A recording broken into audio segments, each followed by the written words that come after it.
Movie की शुरुआत में प्रीस्कॉट एकेडमी एक गवर्नमेंट रन सीक्रेट इंस्टीट्यूशन को दिखाते हैं जो छोटी बच्चों को असासिस बनने की ट्रेनिंग देता है। इस ऑर्गेनाइजेशन का चीफ हार्डमैन इन बच्चों को 10 महीने की उम्र से यहाँ ले आता है और बिना किसी बाहरी दुनिया के कनेक्शन में इन्हें जिंदगी के बारे में सब कुछ सिखाता है। प्रीस्कॉट एकेडमी के इन्हीं छोटी बच्चों को किलिंग मशीन बनाने की ट्रेनिंग दी जाती है। अब जब 3 साल की उम्र में इन्हें इनकी हाइट से भी ज्यादा लंबी बंदूकों को चलाना सिखा दिया जाता है और 5 साल के होते ही इन्हें गाड़ी चलाना सिखा दिया जाता है और 1 साल में तो ये इतने माहिर हो जाते हैं कि एक कार चेज में भी शामिल हो सकते हैं।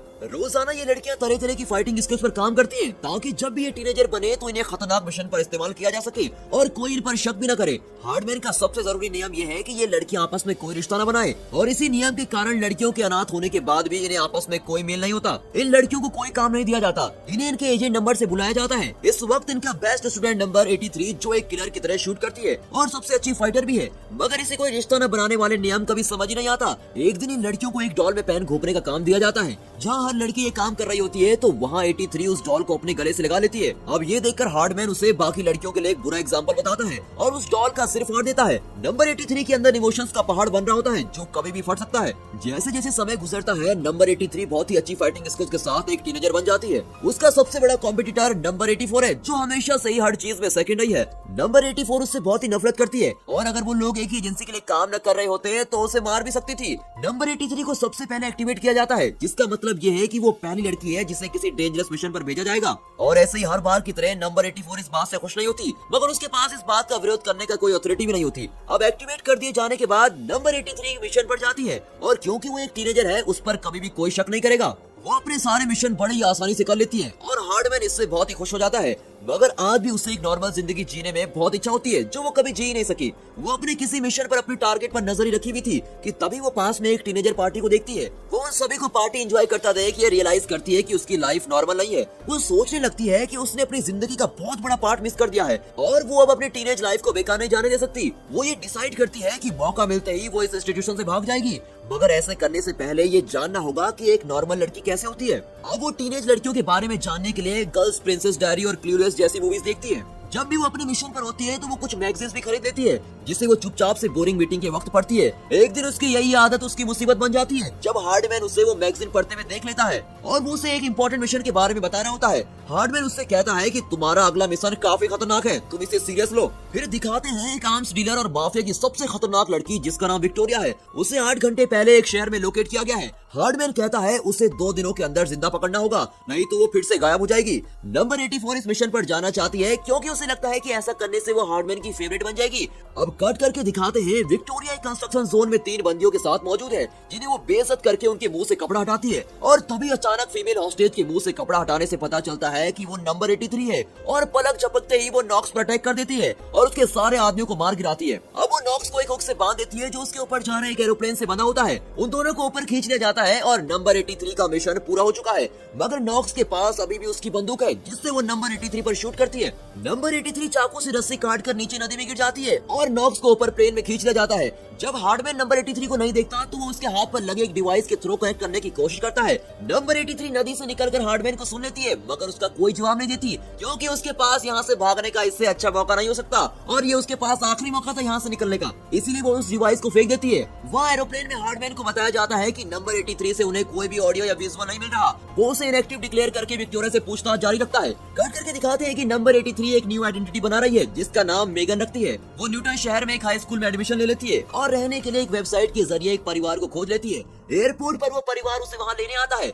इनमें से एक माँ है जिसका नाम मिसेस लार्सन है, उसका बेटा पार्कर है और उनकी सरकास्टिक टीनेज बेटी लिज है। लिज उसके वहाँ आने से खुश नहीं है और उसके साथ एडजस्ट होने में भी उसे बहुत दिक्कत होती है। उसे वो बातें अजीब लगती है कि मेगन नॉर्मल सी चीजों जैसे स्कूल बस में बैठने के लिए काफी एक्साइटेड होती है, मगर फिर भी अपनी माँ को खुश करने के लिए वो मेगन की मदद करने के लिए तैयार हो जाती है। अब कट करके दिखाते हैं कि स्कूल के पहले ही दिन मेगन बड़े अजीब कपड़ों में आती है जिससे सभी उसको घूर रहे होते हैं। उसे वहाँ आए कुछ ही देर हुई होती है कि एक बदमाश लड़का जिसका नाम गूच है उसे ताजा माल कहकर पुकार रहा होता है और इसी पर सब उस पर हंसने लगते हैं। उसे बेहतर महसूस करने के लिए लिज उसे पहनने के लिए थोड़े अच्छे कपड़े देती है। मॉर्निंग असेंबली में मेगन को एक फॉरेन एक्सचेंज स्टूडेंट होने के नाते बहुत कुछ बातें करनी थी। स्टेज पर जाने से पहले वो एक पढ़ाकू लड़के से मिलती है जिसका नाम रोजर है, जो स्कूल के बैंड के लिए ऑडियो वीडियोस मैनेज करता है। और बदले में उसने रोजर को उसकी देखी हुई मूवीज के अकॉर्डिंग नर्ड कहा। वो खुद को पूरे स्कूल के सामने इंट्रोड्यूस करती है, मगर सारे बच्चे उसे तरह तरह के नाम से पुकार रहे होते हैं और उसका बड़ा ही मजाक उड़ाते हैं। वो लोग उसे वापस कनाडा जाने को कहते हैं, जहाँ से वो खुद आ गई थी। और अगर मैं भी मेगन होता तो बिल्कुल वही करता। और जब वो लोग जोर जोर से चिल्लाने लगते हैं तो स्कूल का बैंड लीडर कैश एक गाने से सबको चुप कराता है। कैश स्कूल का सबसे पॉपुलर लड़का है और उसे बहुत लोग पसंद करते हैं। मेगन को भी कैश बहुत पसंद आने लगता है।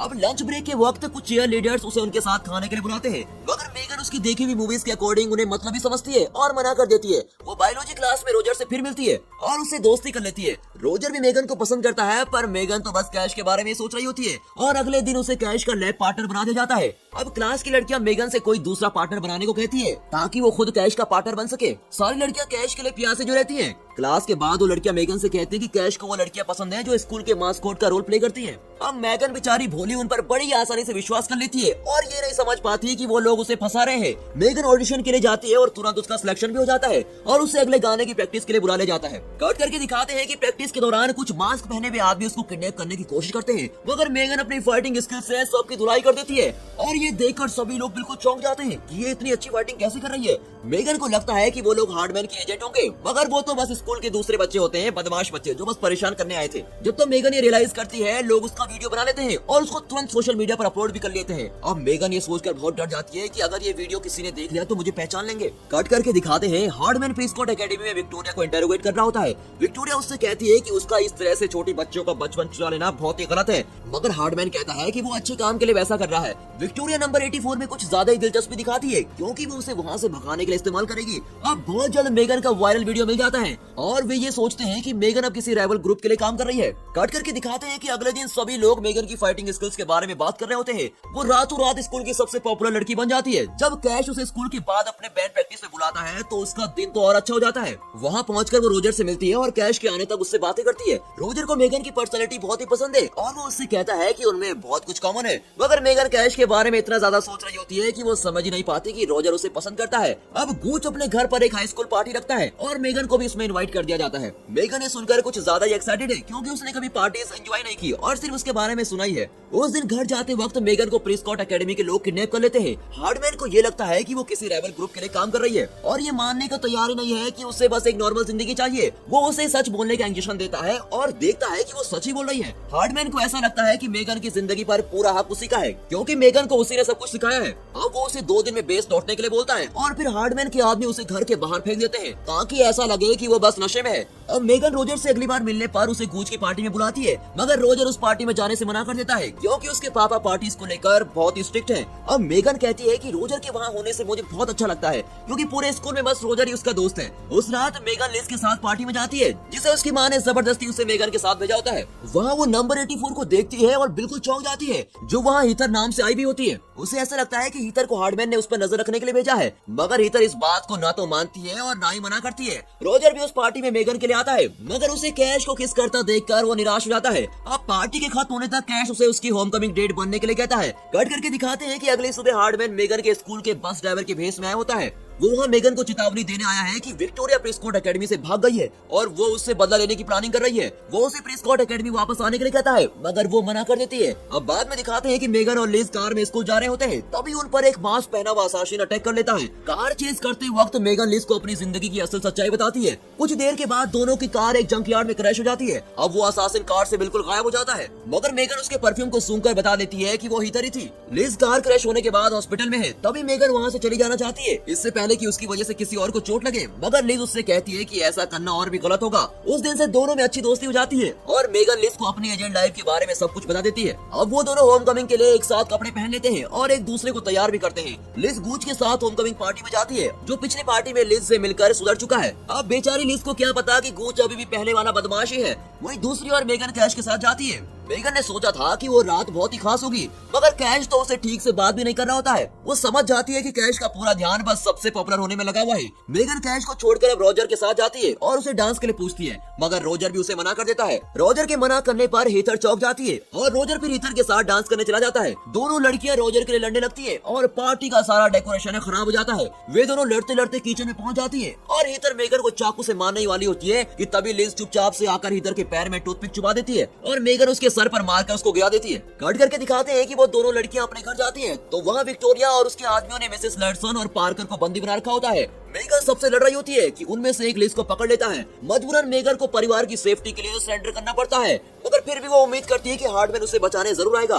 अब विक्टोरिया मेगन के भोले होने पर हंसती है। वो उसे बताती है कि ठीक उसी की तरह विक्टोरिया भी प्रिस्कॉट एकेडमी से भाग गई थी। वो मेगन को लड़ाई के लिए चैलेंज करती है और उसे आसानी से हरा देती है। तभी अचानक हार्डमैन अपने साथियों के साथ विक्टोरिया को पकड़ने के लिए और मेगन की मदद करने के लिए आता है। वो वहाँ घुसकर विक्टोरिया को बेहोश कर देता है और मेगन हार्डमैन को गले लगाकर उसका शुक्रिया करती है। कट करके दिखाते हैं कि वो रॉजर को उसके घर जाते वक्त रोकती है और उससे अपने साथ ले लेती है और ये मूवी यहीं पर खत्म होती है। And finally